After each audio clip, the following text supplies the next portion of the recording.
ایک ایسی مخلوق جو کچھ انسانوں کے لیے مسیحا جبکہ کچھ لوگوں کے لیے سب سے بڑا فتنہ اور شر ہے، جسے ایک مذہب کے ماننے والے اپنا نجات دہندہ اور دوسرے مذہب کے پیروکار اپنا سب سے بڑا دشمن مانتے ہیں۔ قرب قیامت میں ظاہر ہونے والی یہ شخصیت آخر کون ہے؟ جب وہ ظاہر ہوگا تو دنیا میں کیسی فساد مچے گی، اور کیا دور حاضر میں اس کے آنے کی تیاریاں مکمل ہو چکی ہے؟ دنیا کے بدی کے دو بڑے ناموں میں ایک نام شیطان کا ہے اور دوسرا نام دجال کا ہے۔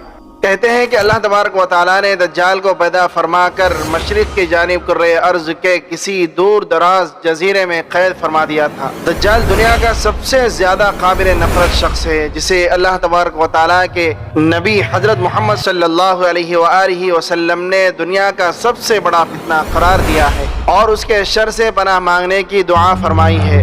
جبکہ یہودیوں کے نزدیک دجال موسیٰ علیہ السلام کے بعد سب سے زیادہ قابل عزت اور محترم شخصیت ہے، جسے وہ اپنا مسیحا قرار دیتے ہیں۔ ان کے عقیدے کے مطابق مسیح الدجال حضرت داؤد علیہ السلام کی اولاد میں سے ہے، جو دنیا میں یہودیت قائم کرے گا اور حضرت داؤد علیہ السلام کی بادشاہت کو زندہ کرے گا۔ یہودیوں کا ایمان ہے کہ دجال کی آمد کے بعد دنیا بھر کے تمام غیر یہودیوں کو قتل کر دیا جائے گا۔ دجال مسجد اقصی کو شہید کر کے عظیم الشان ہیکل سلیمانی کی تعمیر کرے گا، جس کے بعد پوری دنیا پر بنی اسرائیل کی حکومت قائم ہوگی۔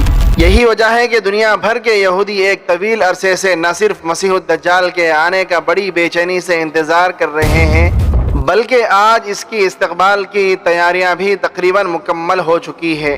یہودیوں کے مقدس کتاب تلمود کے مطابق دجال انسانوں کی طرح ہی پیدا ہوگا اور پرورش پائے گا۔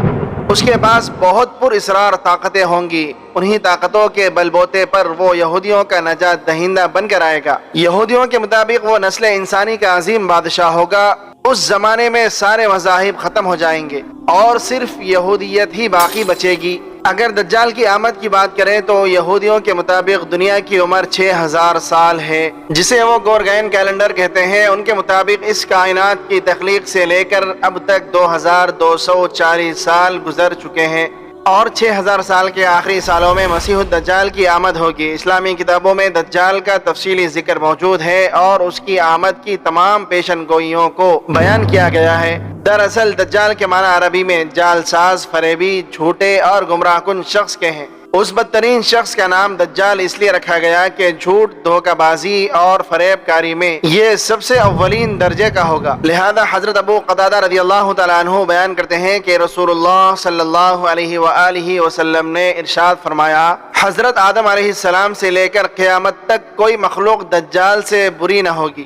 اسی طرح دجال کے حلیے کے متعلق اگر مختلف روایتوں اور احادیث کو جمع کیا جائے تو وہ کچھ یوں بنتا ہے: دجال پستہ قد، بھاری بھرکم جسم اور مکروہ چہرے والا ہوگا۔ اس کے بال گھنگریالے اور بے ترتیب ہوں گے اور داہنی آنکھ کانی ہوگی جیسے انگور کا ابھرا ہوا دانہ ہو، اور دونوں آنکھوں کے درمیان یعنی ماتھے پر کافر لکھا ہوا ہوگا۔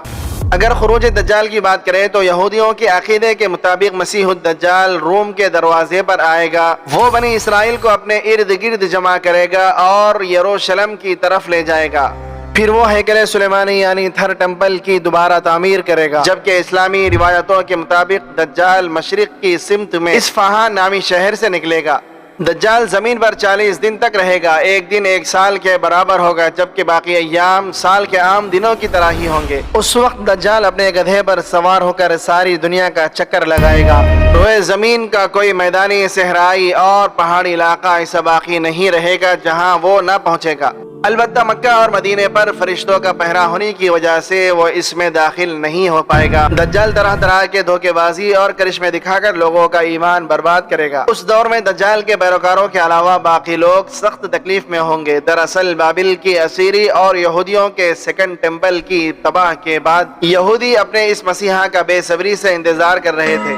یہی وجہ تھی کہ جب عیسیٰ علیہ السلام نے خود کو نبی قرار دیا اور لوگوں کو اپنی طرف بلایا تو یہودیوں نے عیسیٰ علیہ السلام کو سولی پر چڑھانے کی کوشش کی۔ یہودیوں کے نزدیک عیسیٰ علیہ السلام نعوذ باللہ دجال تھے اور آج بھی وہ انہیں جھوٹا مسیح کہتے ہیں۔ دجال کا انجام اور خاتمے کے مطابق اگر روایتوں کو ایک جگہ جمع کیا جائے تو وہ یوں ہوتا ہے: جب دجال پوری دنیا میں فتنہ اور فساد پھیلا چکا ہوگا تو ملک شام روانہ ہوگا اس کے وہاں جانے سے پہلے ہی اللہ رب العزت حضرت مہدی علیہ السلام کو مبعوث فرمائیں گے اور آپ دمشق آ چکے ہوں گے، لہذا حضرت امام مہدی دجال کے ساتھ جنگ کرنے کی تیاریاں مکمل کریں گے۔ اسی وقت حضرت عیسیٰ علیہ السلام دو فرشتوں کے کندھے پر تکیہ کیے آسمان سے دمشق کے جامع مسجد کے مشرقی مینار پر جلوہ افروز ہوں گے اور حضرت امام مہدی علیہ السلام سے ملاقات فرمائیں گے۔ امام مہدی نہایت ہی انکساری اور خوش اخلاقی کے ساتھ آپ سے پیش آئیں گے اور فرمائیں گے یا نبی اللہ امامت کیجئے، لیکن حضرت عیسیٰ علیہ السلام ارشاد فرمائیں گے کہ امامت آپ ہی فرمائے،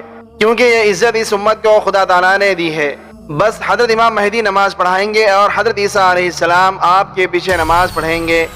نماز سے فارغ ہو کر امام مہدی پھر حضرت عیسیٰ علیہ السلام سے کہیں گے کہ یا نبی اللہ اب لشکر کا انتظام آپ کے سپرد ہے، جس طرح آپ چاہیں انجام دیں۔ وہ فرمائیں گے یہ کام آپ ہی انجام دیں، میں تو صرف دجال کو قتل کرنے کے لیے آیا ہوں، جس کا مارا جانا میرے ہی ہاتھ سے مقدر ہے۔ جب رات گزر جائے گی تو صبح کو حضرت مہدی فوج لے کر میدان جنگ میں تشریف لائیں گے اور حضرت عیسیٰ علیہ السلام فرمائیں گے کہ میرے لیے گھوڑا اور نیزہ لاؤ تاکہ میں اس ملعون کے شر سے زمین کو پاک کر دوں۔ بس حضرت عیسیٰ علیہ السلام دجال پر اور اسلامی فوج دجال کے لشکر پر حملہ آور ہوگی اور خوب گھمسان کی جنگ ہوگی۔ دجال کا لشکر نیست و نابود ہو جائے گا، دجال آپ کے مقابلے سے بھاگے گا، آپ اس کا تعاقب کریں گے اور مقام لوط تک جا پہنچیں گے۔ حضرت عیسیٰ علیہ السلام نیزے سے اس کا کام تمام کر کے لوگوں پر اس کی ہلاکت کا اظہار کریں گے۔